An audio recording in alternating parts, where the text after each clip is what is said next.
Неодамна се врати од Њу Јорк, каде што имаше концерт со незината сестра.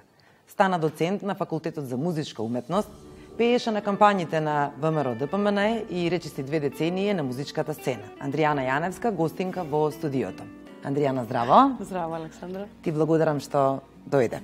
Молам, ви благодарам за поканата. Се врати пред речиси недела и пол од Њу Јорк, Да. каде што имаше настап со твојата сестра. Така е. Мислам дека се уште си под импресии. Да, прво и основно се уште не сум аклиматизирана, биоритмот ми е научен, нели, на таа часовна зона, меѓутоа полека се стабилизирам. Што се однесува до концертот, одлично помина, всушност станува збор за моја композиција, циклус соло песни за мецо-сопран, сестра ми е мецо-сопран, инаку работи како солист во Македонската опера и балет. Значи кажав за вокал, пијано, виолина и гитара.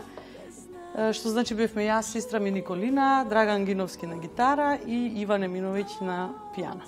Како поминавте таму, како бевте прифатени од публиката? Со оглед на тоа што сепак станува збор за класична музика, мислам дека одлично помина, беше доста посетен концертот и се надевам дека ќе имаме прилика повторно да дојдеме со оглед на тоа што повторно имаме од организаторот покана за следната година. Освен настапот во Њу Јорк, неодамна најави, односно ја промовираше твојата нова песна во соработка со грчки композитор. Да.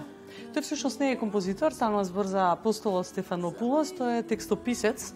Значи композицијата беше моја и аранжманат. Меѓутоа иницијативата за соработката беше негова, на моје огромно задоволство, затоа што првпат соработувам со грчки автор и темата е насловена Children of the Cosmos. И мислам дека со оглед на тоа што досега само на интернет нели ја промовиравме, одлично најден одлични коментари кај публиката. Додека бев во Њу Јорк беше и тој, па имавме можности да се запознаеме лично, дојде на концертот. Многу ми е драго, нели, нормално затоа што сепак одвои време. И еве подготвуваме веќе и нова композиција, денови веќе влезам во студио да работам. Стана доцент на Факултетот за музичка уметност. Да. Како испадна како дојде до тоа? Да. И... Па добро, јас бев 2 години веќе надворешен соработник на Факултетот за музичка уметност, бидејќи сум редовно вработена како прва виолина во Македонската опера и балет. Практично бев како надворешен соработник на факултетот. И еве, значи, мислам дека беше на 3 јули, по подолго време се разбира, сите тие процедури беа запазени како што треба. Бев изгласана, значи, за тоа звање и се надевам дека нели ќе си продолжи, да речеме, како до сега мојата работа там на факултетот, затоа што гледам дека има многу повеќе заинтересирани кандидати отколку што воопшто може да прими факултетот, бидејќи сепак станува збор за уметност, нели? Секогаш уметничките факултети имаат по редуциран број на студенти. Како се снаоѓаш во оваа улога и дали си строга со твоите студенти? Па, како да кажам, строга, но праведна, ајде, ако може така да се каже, затоа што мислам дека најважно од се е наставникот да има авторитет кон студентите, меѓутоа со своето знаење, значи, и јас се надевам дека тоа тие го почитуваат и како што гледам до сега одлично ни оди, значи ги слушаат советите. Сепак ова е факултет како и сите други, значи иако станува збор нели за уметнички факултет, мора да се образуваат на највисоко ниво, значи си ги имаат сите останати предмети како што учат во класичниот оддел и за еден ден да станат врвни писмени музичари, нели. Ти се лутат ли кој ќе ги бутнеш на испит? Па за среќа до сега тоа ретко се случувало, бидејќи уште за време на часовите гледаме да изработиме се што треба за да не дојде до тоа, нели? Бидејќи сепак тоа е најлесно и на крајот на криштата тоа зборува лошо и за наставникот, нели? Секој наставник би сакал да нема такви студенти, сите да знаат се, сите да положуваат, да ги оправдаат, да кажам, своите присуства на часовите. Меѓутоа, нели, секогаш има и некои помрзеливи и така натаму, но се трудиме да го надминеме тоа. Неодамна беа Бени Шекири и Кристина Арнаудова во гости во студиото, кои што нели беа дел од шарената револуција. Ти беше од ова другата страна. пееше во кампањите на ВМРО ДПМН. Да, што се однесува значи до тие политички работи, јас воопшто до сега, иако сум многу активна на социјалните мрежи, и самата можете да проверите дека ниту еднаш до сега немам напишано ниту еден политички статус, затоа што мислам дека нема потреба пред се. Сепак тоа е интимна работа, луѓето што си имаат одредено мислење треба да си го искажат, нели, си имаат свое гласачко право и да си го искажат за време на гласањето на изборите. Така што тоа воопшто ништо не мора да значи. Јас сум професионалец, до сега немам настапувана само за ВМРО ДПМН, туку за скоро сите партии, бидејќи сум многу долго време на естрадата, веќе 20 години. Сега да не ги редам, ама буквално за сите партии имам пеено. Значи, во различни периоди, нели, од мојата кариера, дали станувало збор за локални избори, парламентарни и така натаму. Значи, ние уметниците сме сепак професионалци кои што мора да живееме од нешто, исто како што, например, тие кампањи треба некој камерман да ги сними, таа музика некој да ја направи, тие спотови некој исто да ги измонтира, некој режисер. Не мора да значи дека режисерот што го правил спотот има, нели, аспирации, да кажам, кон одредена политичка партија. Така што луѓето тоа малку буквално го сваќаат, нели? Како што кажав, јас не сакам со тоа да се бавам, бидејќи прво не се чувствувам, како да кажам, повикана да кажувам некому што треба или што не треба. Секој треба сам да си размисли за кој ќе си гласа, тоа е сепак интимно право. Не, токму тука ми го изземе и следното прашање, тоа значи дека подобро се заработува ако се пее за политички кампањи. Па секој случај, меѓутоа секај нас излезе така да има на секоја втора година кампањи, а инаку сепак баш од тие причини кои што ги кажавте, бидејќи истапувате јавно, луѓето да ве поистоветуваат со таа партија, што нели не мора да значи дека е така, како што веќе кажав и за други партии имам настапувано, и едноставно си влечат некои своји заклучоци, заради тоа и сепак се разбира дека е подобро платено. Меѓутоа, јас само последнава година пеев на кампањата на ВМРО, предходно бев бремена, не настапуваат други мои колеги предходните години, значи ето 10 години можеби неам пеено на кампањи. Андријана, колку време си во брак со Гино?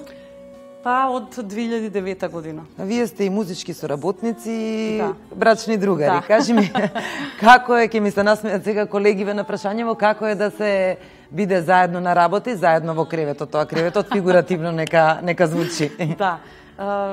Знаете како, значи, од една страна, односно од наша страна, мислам дека е добро, бидејќи сепак ние не се гледаме како противници во работата, туку како, не знам, јас, како што кажам, не го гледам како моја конкуренција, туку едноставно гледаме заеднички да бидеме што подобри во нашата работа. Например, еде тој како гитарист, или јас како пејач, си знаеме самите по себе, значи, колку можеме да дадеме најдобро од тоа што го знаеме и гледаме тоа едноставно да има еден сублимат, значи, од нашите знаења. Никако да не бидеме конкуренти. Заради тоа си го отворивме нашето музичко студио Гидновски, каде што всушност заедно работиме, да кажам, поделени ни се обврските. Јас ги подготвувам, да речеме, пејачите, снимам, едитирам, тој потоа микса, мастерира и сето тоа за да на крај да има еден добар резултат. Добро, не верувам дека секогаш е толку идилично. Сигурно некогаш и ради музиката се меѓутоа тука имаат врска и темпераментите, нели? Например, Гино е малку можеби попустлив, тоа веројатно и со годините доаѓа, бидејќи е 15 години постар од мене, веројатно и научил дека тоа е дефинитивно подобар начин, нели, да бидете сепак смирен, со ладна глава. Јас малку побурно реагирам понекогаш. И мислам дека и тоа е исто така важно. Значи, не секогаш додирате со глава во зид, туку сепак да го слушнете и мислењето на партнерот. На музичката сцена си речи си 2 децении. Кога ќе си направиш една ретроспектива и кога ќе се навратиш на своите почетоци. Како всушност ти започна да пееш? Значи, 98 година дебитирав на Скопје Фест со моја композиција. Имам од неколку наврати кажано, јас всушност никогаш немав идеја некоја или представа дека ќе бидам пејачка, ниту некоја желба посебна, да бидам искрена. Значи, повеќе ме интересираше креативниот процес, Значи, создавањето на таа композиција или тој текст или аранжманот, бидејќи сепак од 7 години нели одев во музичко училиште, па малку поинаку гледав да кажам на работите, отколку на пример некој кој што не се бавел и не ја изучувал музиката на тој начин. И ја пратив песната значи на конкурсот 98 година, ја примија и така всушност почна се да кажам не сакајки, бидејќи ја сакав да пее Пеце Огненов, тој потоа мен да речам убеди да ја испееме песната во дует и потоа со Копров дојдоа соработките со мајстор Кире Костов. Така всушност некако не сакајки проложив и еве се до денес, меѓутоа денеска веќе на овие години сметам дека и нема потреба да да кажам ги правам тие исти работи, сепак тоа беа почетоците. Да, и тогаш беше македонската музика во подем и мислам дека имаше многу голема конкуренција и се снимаа многу песни, имаше многу хитови. Тешко ли беше да се опстои и да се успее, значи, во целата таа музичка приказна која што се случуваше на Македонија? Да, јас се уште верувам во таа природна селекција. Сепак станува збор за уметност. Нема тука нешто многу филозофирање, или му се допаѓаш некому или не му се допаѓаш, или едноставно може му е одвратен твојот глас, не сека да те слуша. Така што за секој има место на нашата естрада. Иако, како што кажа, во последно време јас сакам и да се дистанцирам малку, значи во смисла на тоа што едноставно не гледам веќе, како да ви кажам, што друго би правела. Так. Значи во таа поп музика и заради тоа еве компонирам поинакви композиции, повеќе се насочувам значи кон нешто еве world music сега што е моментално класична музика, комбинации некои така. Значи оно што вистински ме привлекува.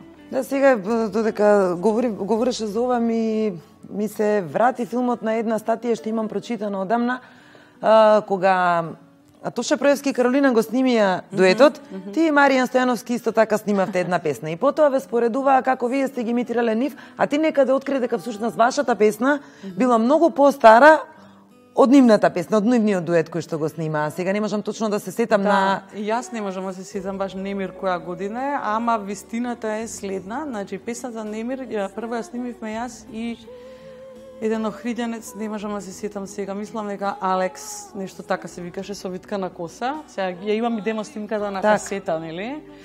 Песната нели на Григор Копров. Меѓутоа, ние го снимивме демото. И сега не знам зошто тој отпосле одлучил да пеа Тоши Каролина, не е ни важно, значи се покажа како успешен чекор бидејќи песната стана хит. Значи тоа сакам да кажам, не секогаш значи дека некоја добра песна вам ќе ви прилега.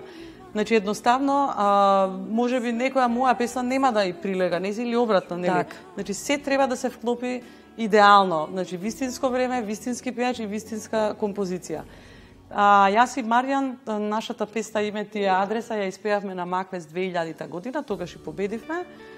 И мислам дека најдена одличен прием кај публиката. Да, а воопшто никогаш не сум се споредувала, јас не знам. Прво имаме различни гласови, значи тотално ни се различен домен за да воопшто може да се споредуваат.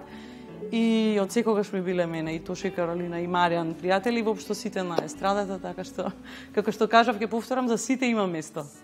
Мајка си на два сина, Кристијан и Димитар. Да. Што наследија од синовите на двајца музичари? Па најверојатно талентот за музика сигурно. Еве големиот веќе го запишавме во Нижо музичко училиште Илија Николовски Луи. Па сега здравје, нели? Нормално не сакам да го форсираме, меѓутоа мислам дека тоа е најнормално кога гледа како неговите родители работат, со што се бават, со што се занимаваат, дека и тој би требало да покаже некаков интерес, меѓутоа не е задолжително. Јас им давам да свират во студиото, ги подучувам колку што можам, но ќе гледам да не им бидам јас наставник, сепак треба да ги учи некој друг, бидејќи мислам дека тој некој друг има поголем авторитет, сепак нели јас сум мајка, со поинакви очи ме гледаат. И ќе си тера кај наставникот, нели, кај кој да биде. Сега за сега Димитар има желба да свири пијано. Малиот е се уште мал, има 2,5 години, меѓутоа доволно за да се процени дека навистина е музикален. Уште сега ја пее, например, пее точна фреквенција на одредени песни, значи може да повтори тон И така, значи предиспозиција имаат, услови имаат, а се разбира, останува на нив да видиме дали ќе има желба да се развијат во музичари. Уште едно прашање имам за крај. Како успеваш да ги согласиш обврските околу децата и музичките обврски? Па јас гледам, значи, да избалансирам 8 сати спиење, 8 сати работа, 8 сати за мене и за децата. И заради тоа така и ги адаптирам, да кажам, моите обврски, да завршам до кај 16 часот со сите обврски, потоа во попладневните часови сум буквално до заспивање со нив секој ден одиме на Лулашки или некаде шетаме во парк, не знам, вчера еве на плоштад бевме и така, значи на различни места. Мислам дека во оваа возраст рана навистина е многу битно децата да бидат постојано со родителите, особено со мајката. Ќе дојде време пред да почне емисијата зборувавме, кога сами ќе не откачат. Не ме плашиш, ти имаш 2 сина, па со 2 снаи, да не те боли многу глава, ама Бога ми, ќе се снајде. Ќе видиме, да. Затоа за сега го користам секој момент, навистина да го поминам со нив. Има време за се. Понатаму ќе има време буквално да уживам и во моите хобија и се она што значи и да се релаксирам и нешто да спортувам. Уживаш сега во Америка, не си зажален. Уживам, да, никако. Ти благодарам што беше гостин во студиото. Молам, ми беше многу пријатно. Вам, драги мои, ви посакувам убав ден.